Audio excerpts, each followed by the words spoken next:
সাবেক স্বরাষ্ট্রমন্ত্রী লুৎফুজ্জামান বাবরকে ভারত কেন ভয় পায় এবং সেভেন সিস্টার কাকে বলে বিস্তারিত জানাবো। তার আগে যদি আমাদের চ্যানেলে নতুন হয়ে থাকেন সাবস্ক্রাইব করে আমাদের সাথেই থাকুন। অনেকেই মনে করেন লুৎফুজ্জামান বাবর ভারত সরকারের কাছে একটা আতঙ্কের নাম। লুৎফুজ্জামান বাবর সেভেন সিস্টারের বিদ্রোহী দল বানিয়ে দিয়ে ভারতে অস্থিতিশীল করে দিয়েছিলেন। চীন পাকিস্তান মিলে ভারতকে যতটুকু ক্ষতি করতে পারেনি তার চেয়ে বেশি লুৎফুজ্জামান বাবর করতে পেরেছে।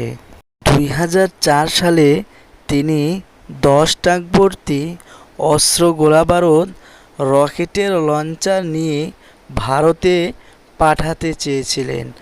তখন তারা নিজেদের দেশে গৃহযুদ্ধ শুরু করে।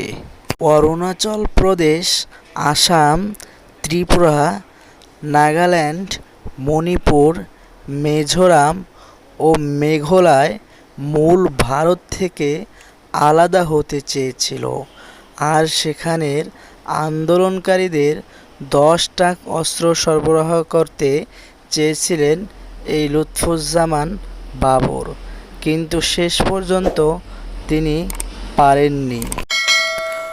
বন্ধুগণ, মূল ভারত থেকে সেভেন সিস্টার যদি আলাদা হতো তাহলে কেমন হতো কমেন্টে জানাতে ভুলবেন না। তো দেখা হচ্ছে পরের কোনো ভিডিওতে। ভালো থাকবেন, ধন্যবাদ।